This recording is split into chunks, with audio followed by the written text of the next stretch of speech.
Support for this episode of the New York and Amsterdam News Podcast was provided to Word in Black by the Chan Zuckerberg Initiative.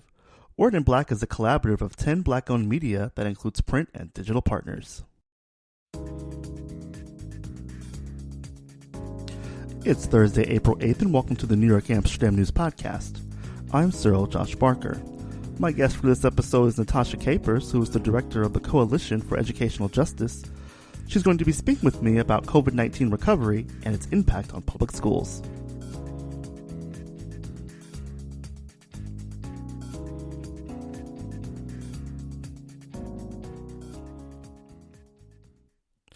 Well, students of all grade levels in New York City now have the option of going back to in-person learning. Some families are keeping students home for remote learning, while others are doing hybrid learning. New York City schools are expected to get $11.8 billion from the recently passed state budget and $6.9 billion from the federal government. Parents remain concerned about what's being done to keep their students safe. Natasha Capers is the director of the Coalition for Educational Justice, and she is with me on the phone to share her thoughts on everything. Welcome to the podcast, Natasha. How are you?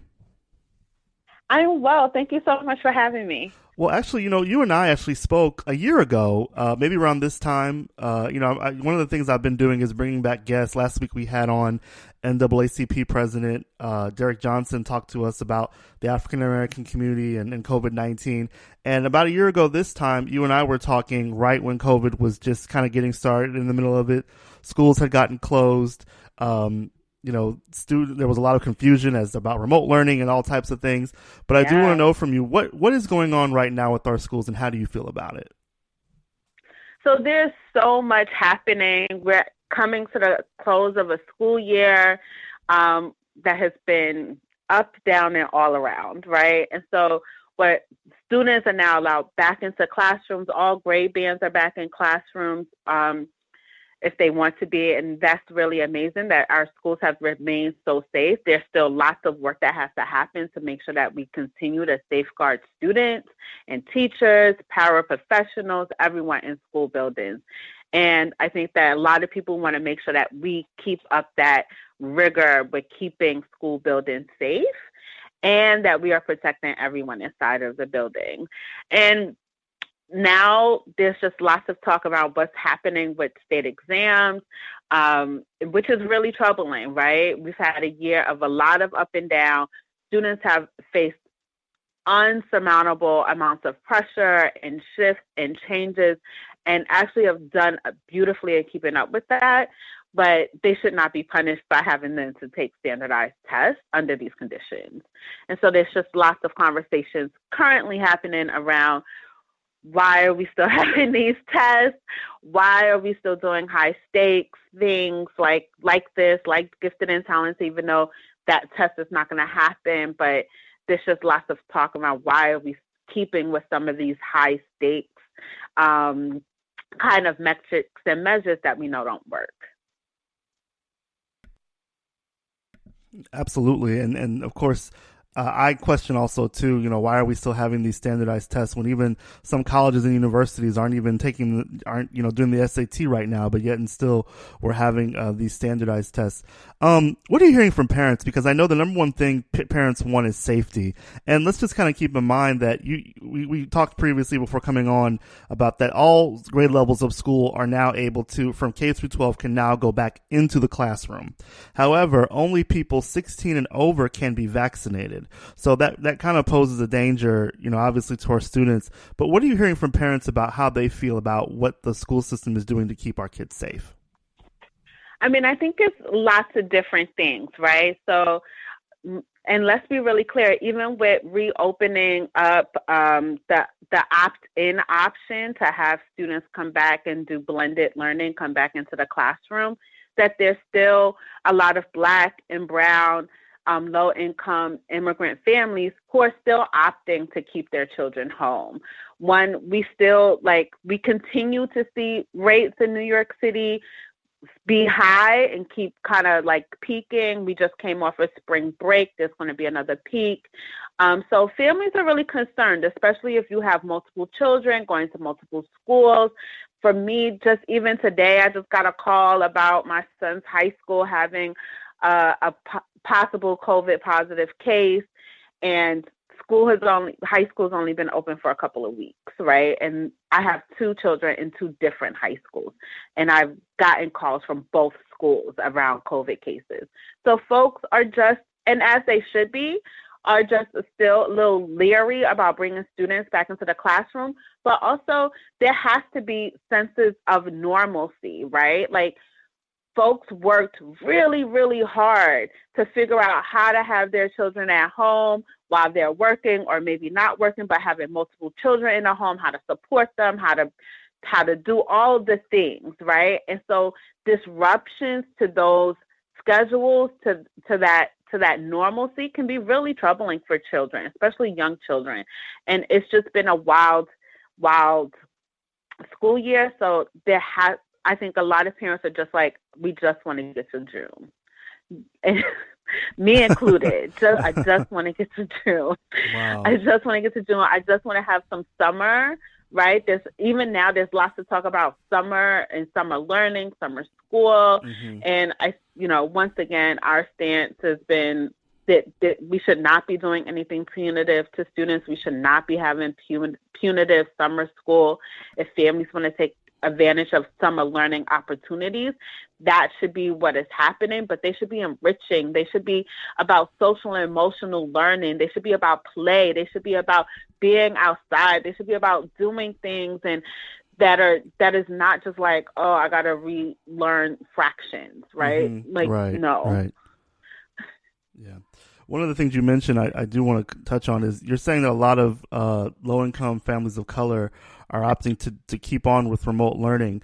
What is the idea behind that? What is the reason for that? Because some people are saying, that more families of color that are low income want to keep their kids in the classroom, but you're telling me that there are some that do want to keep up with the remote learning. Why is that? I mean, there's several reasons, and actually over the course of the school year, we saw this play out where most students that were doing blended learning were actually white students. That for the most part, Black and brown families kept children home for remote learning. A lot of it is the scheduling. So it's not just, oh, you get to go back 5 days a week, right? Some students are going back 2 days, 3 days. I have two high school students. One of my children has decided we decided to allow them to do blended, and they only go back to school 2 days a week and actually has to miss 2 classes, like a math class and I think chemistry, to be able to travel into school to take the one class he's able to take in person. So a lot of it is because of scheduling. It's not a set schedule. Every week, some students' schedules are changing with the days in which they are in class. And so, yes, some schools have the ability to have 5 days a week in person. A lot of schools don't have that capacity. And so for families, it's like, I'm supposed to remember these shifting and changing schedules for 2-3 different children. Oh, wow. Or they can stay home, right? Or that we can stay home. We can figure out our scheduling. We can work it out at home. Maybe we have some support from outside family. Maybe we're just like hunkering down and just figuring it out. But a lot of it is scheduling. Okay. And I didn't think about that. If you have multiple children and all 3 of them go to different schools, that can definitely create a problem for families on what days to send, what days not to send. And then, of course, with the rising threat of COVID that we're seeing with the cases increasing, that's also, I guess, coming into play too. One of the things that concerns me, that's been concerning to me since this all started, is that we're going to lose some students. And what I mean by that is, educational wise, there's a lot of things that are not being learned in school that should be. There's like time wise, my concern is students getting off track. That's been a major concern of mine. I'm just thinking about myself when I was a teenager or in middle school or in elementary school. I mean, there were several of our students who had wide gaps of time where there wasn't, any learning going on. Some were going back and forth. There is a digital divide, I should say, where for, again, long periods of time, we didn't have students learning at all. What do you think about that? I mean, I mean, keeping our kids on track is so important. What are your thoughts on that? That is one of the biggest things that folks are afraid of. And so how we want to shift the conversation is that there is an instructional gap, right? Like there's a gap in instruction. And so we know that there are ways, there are techniques, there are practices that will help our students to get back on track. And it's really important for us to really think about what is it that we mean when we say on track? On track for what? Right? So much of what happens in a classroom can be about actually learning something's content, or it can be about learning skills, right? And so really thinking about what are the skills that are fundamental in learning that we have to make sure that children and our students have versus just pumping them full of content. Right. So that's one thing. The other thing is that, and this is, something that big that has happened for New York State in this state budget process is that, one, we have an influx of funds coming from the federal relief packages, right? Mm-hmm. Like there is an influx of pandemic relief money for schools. So that is one big thing. The other big thing is that if folks don't know, the Campaign for Fiscal Equity, which is a case that was launched 30 years ago with the lead plaintiff of Senator Robert Jackson from Washington Heights, really alleged that New York State underfunds New York City schools and actually underfunds schools across the state where there are predominantly Black, Latinx, or brown students or low-income students. Mm-hmm. And this year, the state budget has put into effect that they will be paying out the Campaign for Fiscal Equity within the next 3 years, mm-hmm. and keep paying it at 100%. Mm-hmm. So what does that mean? The Campaign for Fiscal Equity alleged that there was $8 billion of funding that was needed across New York State, a big chunk of which was due to New York City. So that means there's going to be an influx of funding, of money that was so desperately needed for wraparound services, for extra supports for students, for supports for families, for art, music, dance, for culturally responsive curriculum, pedagogy, training, and education, for better resources, books that reflect our students, that reflect the world in which they live in. Mm-hmm. So this is a monumental moment because, yes, there's a big need, but there's also ways in which for us to pay to actually meet the need, right? Typically, after the state budget, we're like, oh, teachers are being asked to do more with less. And now we're like, no, do more with more. Right. We have more, right? And so this is really beautiful because if New York City does it right, this time next year, we will be talking about how we were able to combat that instructional loss through things like culturally responsive education, through things like healing-centered practices and social and emotional learning, and really taking hold of all of the things that New York City has said that they believe in, mm-hmm. and that they want to fund, but did not have the money to fund. Mm-hmm. Well, now they have no excuses. Right. For years, I've been doing this work, and I know you have. People will be yes. And people will be like, especially like senators and like the legislative assembly members will be like, New York City is flush with cash, and that was always a lie, except for this year. Right. Literally, this year we are going to be so flush with cash, and the question is, will New York City, will Mayor de Blasio do what is right for the 1.1 million children in this city? Will we get the infrastructure right? Will we support educators through culturally responsive practices and pedagogy? Mm-hmm. Will we support students through culturally responsive curricula, ethnic studies programming, culturally responsive books, materials, resources? Will we actually invest in the technology that students and schools need, and continue to train teachers, educators, and curriculum professionals and being able to develop really good things? Mm-hmm. So that, like, for us, like, the way in which we start to combat the instructional loss is actually to do all the things that we said that we know work. And we know that these techniques work. And when we do that and we really center young people and students and families in that process, the results they're off the chain. They're off the chain. Absolutely. And I know you've been fighting that for a long time. I want to get back to the budget in a minute, but I did want to ask you about something in particular. A lot of the conversations that I've been having with a lot of our Black leaders, our Black politicians when it comes to education, aside from the academic part, they always seem to bring up the mental health component. And to me, that is so important as a person who has dealt with mental health and knows people who have dealt with mental health issues, about how important it is to make sure that your mind is where it needs to be in order to be able to do what you have to do. Is this a factor as well with COVID-19? Because again, one of the things I keep hearing is we've had a lot of our young people who have seen so much in this pandemic, from people getting sick in their families to death in many cases, to isolation because we're doing this remote learning and social distancing and virtual situation. How important is mental health when it comes to education when we're talking about COVID-19 and recovering?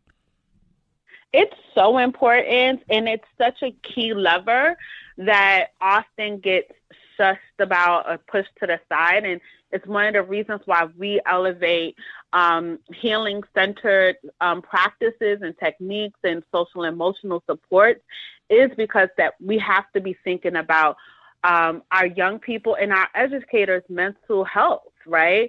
Anyone like me who lives with anxiety or depression knows how hard it is to retain information. Absolutely. You just, I know where you're coming. I'm agreeing with you because I've been there too. I know exactly what you mean.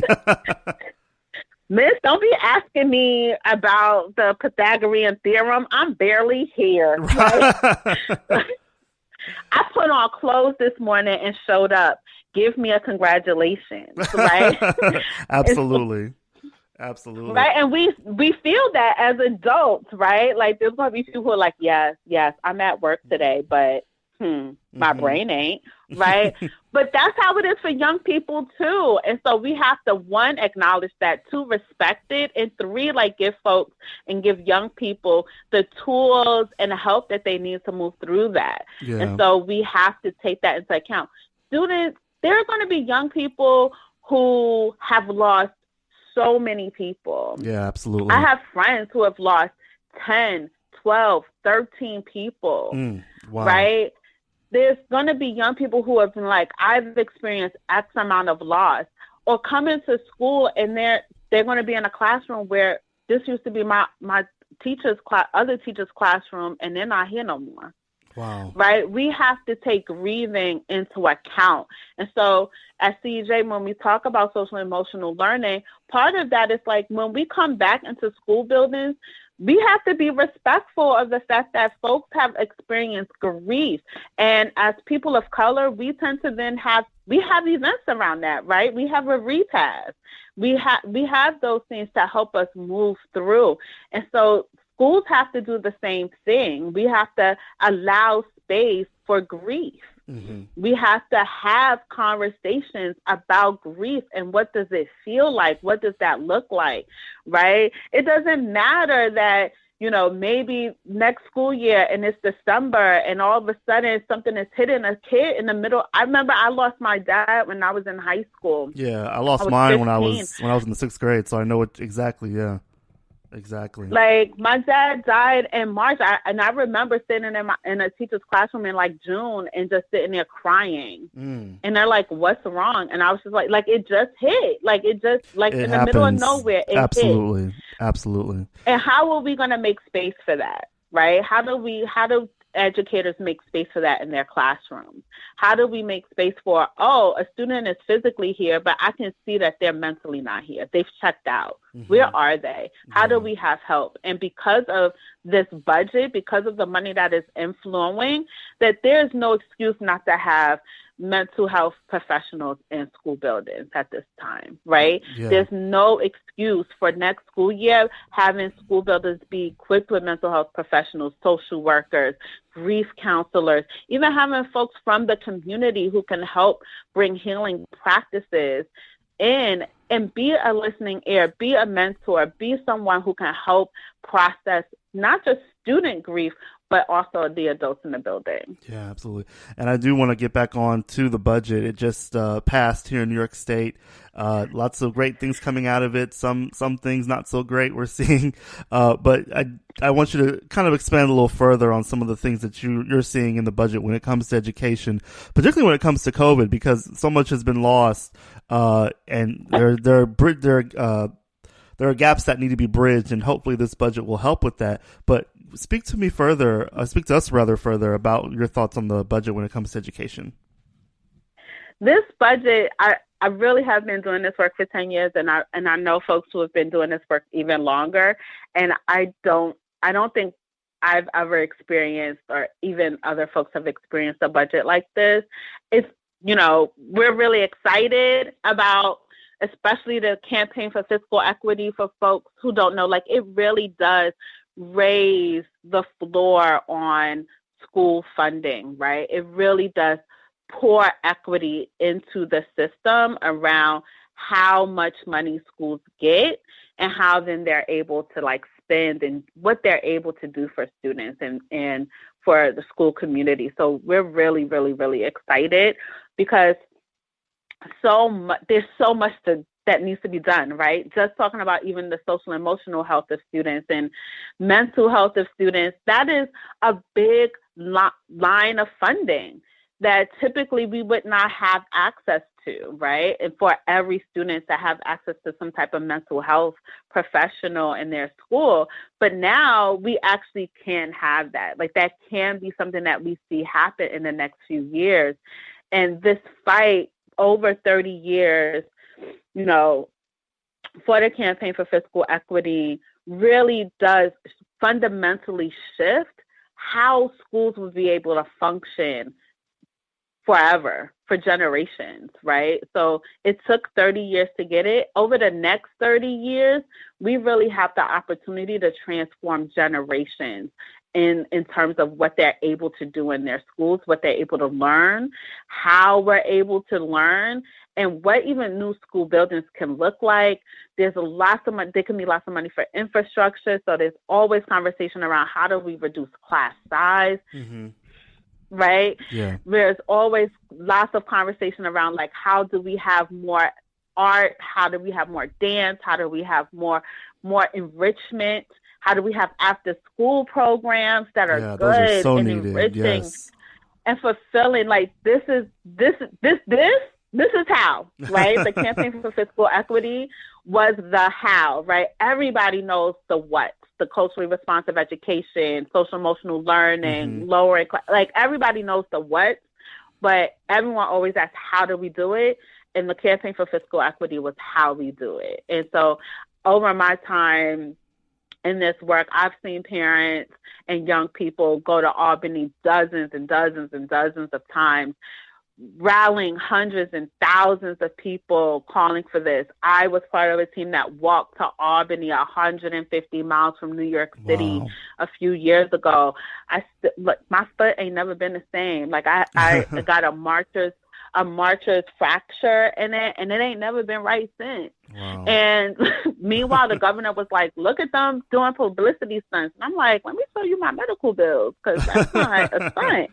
Yeah, absolutely. But the fact is, all of that, Robert Jackson walked to Albany twice for this cause, right? And so folks really have put their not just their words and their work on the line, but people put their bodies on the line for this to happen. And it's historic. It is truly historic. Folks will look back on this and be like, how how did this ever happen? And it would be just a thing that is normalized for our schools to have full funding. Isn't it even crazy that we even say the sentence that our schools are not fully funded? I know, especially in that, a even state like New York. Wild. I know, just even here in New York State, and I see I live near 3 schools, so I definitely know what you mean. I see the disparities. I see there's a building across the street from me. They've been working on that school for about a year now, and I'm guessing because of COVID. I'm talking about working in terms of the construction, physical. I guess they're making improvements. And I'm guessing because of COVID, obviously that construction maybe has been halted. I don't know. But anyway, last question I want to ask you is, we are, I guess, rounding the curve. A lot of people say we're at the end of the tunnel, or there's a light at the end of the tunnel here. We're starting to maybe get back to some normalcy. More people are getting vaccinated. We're seeing more things open up. What needs to happen next in our public schools as we recover from COVID-19? What needs to happen next? I think that there definitely has to be more conversation with communities around what does reopening look like. And that means not just talking for, DOE and City Hall to talk to people who are already on parent bodies or structures like the school leadership team or the Community Education Council. Those are amazing people to talk to, and they should continue to have those conversations. But really, finding ways to have conversations with the mom at the playground, right? To have contact with folks who are not monolingual English speaking, right? How do we have conversations with our more marginalized communities? There has to be lots of conversation with our communities for students with disabilities, right? The risk is different and heightened for them. Those conversations have to be had with those families, especially D75 families. We have to have conversations with families who have students who are English language learners or new English language learners. Those conversations are so important because those students are the ones who are most left behind, right? Our school system tends to be really hyper-focused, especially on ability and language, right? So we think about who has access to the building, who has access to these conversations, who has access to be able to contact their, not just their principal, but their superintendent and all those other mechanisms. We have to have conversation with folks who not just quote unquote feel left behind, but who have actually been left behind. And how do we have those good conversations to talk about what does reopening look like for them? What does reopening look like for a D75 student? What does reopening look like for English language learners? What does reopening look like for students in temporary housing who are homeless? Yeah, right? We have to have those conversations, and we have to be honest about what that means, right? Do we have to have a differentiated approach to those different communities? And the answer is most likely yes. Yeah. And then we have to do that, right? It's not enough just to have the conversation. You then have to actually do the things that community is saying needs to be done. All right. Well, listen, Natasha, thank you so much for coming on and talking to us about this. We really appreciate it. Thank you. Thank you. That concludes this week's podcast. You can pick up the latest edition of the New York Amsterdam News on newsstands and get updates online at amsterdamnews.com. You can also keep up with us on Facebook at NY Amsterdam News and follow us on Twitter at NYAmNews. I'm Cyril Josh Barker. Thanks for listening.